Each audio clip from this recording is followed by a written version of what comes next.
If you were to ask me what the dominant show in World Wrestling Entertainment is right now, quite honestly, without even thinking about it, my answer would be Monday Night Raw, at least on the WWE side of things. SmackDown isn't. It's been slacking lately, in my opinion.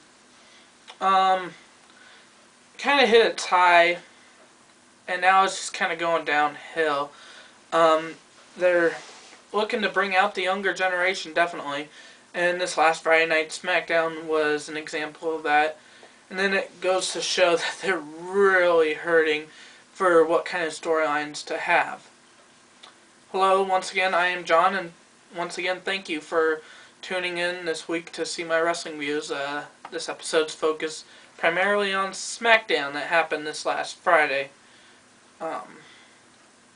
Like I said, wasn't really the best episode, to be honest. It was a little bit of a letdown for me. Seems like SmackDown's focusing on the same stars more and more these days, which is centered around four people.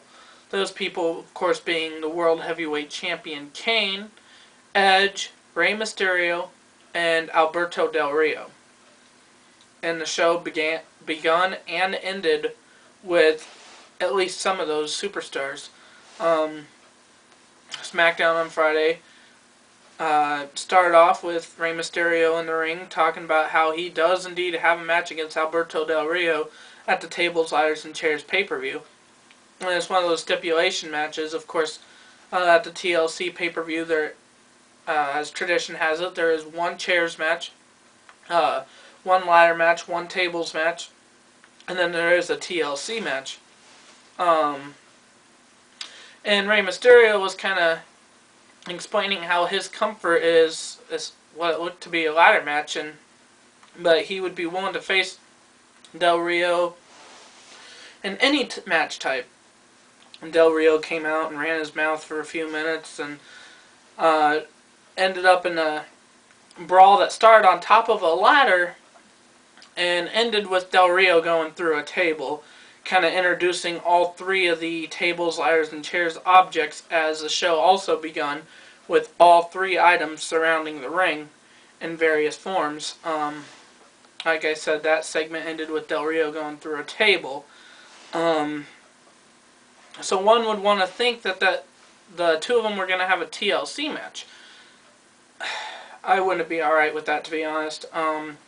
Rey Mysterio and Del Rio is one of the main rivalries in WWE, especially on SmackDown, but it's not the rivalry. Of course, there's the world titles, as in the World Championship held by Kane and the WWE Championship held by The Miz. Then there's the Tag Team titles. And if you want to see a good TLC match, I would say that it would have to be for either one of the World Championships, or it would have to be some sort of tag team match like the original TLCs. In my opinion, the original TLC matches, those with the most competitors, are still the best ones in WWE history. With that said, yeah, I wouldn't want to see Mysterio and Del Rio in a TLC match, which was established later on in the show that it will not be that. But yeah, to be honest, I'm thinking that they are going to face each other in a chairs match, as it seemed that the steel chair is the most significant weapon that has been in the Rey Mysterio Del Rio rivalry since they started. Then of course the show ended with Edge and Kane doing their match. Throughout the whole show, Edge has still been teasing Kane with Paul Bear, holding Paul Bear hostage. It's getting really old. Not as old as not knowing who the general manager is on Raw, but it's old. I mean, they're hurting for time. They need to find something to do with the Edge-Kane rivalry, and to be honest, I don't know if this is the right thing to do. Like I said last week, I just find it as more of a time filler anymore. But need be, it was Edge and Kane in the main event. The winner got to choose the stipulation for their match type at Tables, Ladders, and Chairs. With help of a setup distraction from Paul Bear, Edge got the victory and named that he will face Kane in a tables, ladders, and chairs match at the TLC pay-per-view. And once again, Kane still doesn't have Paul Bear back. When will he get him back? Who knows?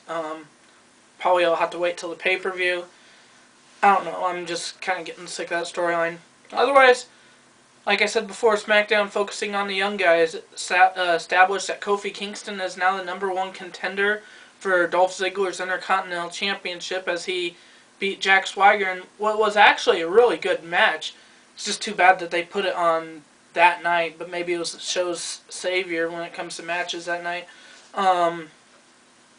Kicked off the show with Drew McIntyre and Dolph Ziggler beating MVP and Caval. It was a decent match, but once again it ended in Kane attacking everybody because he was looking for Paul Bear.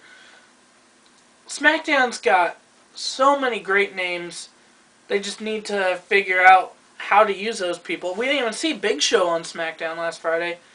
So definitely as the weeks progress and WrestleMania gets closer, SmackDown wants to put on a good portion of WrestleMania. They got a lot of work to do.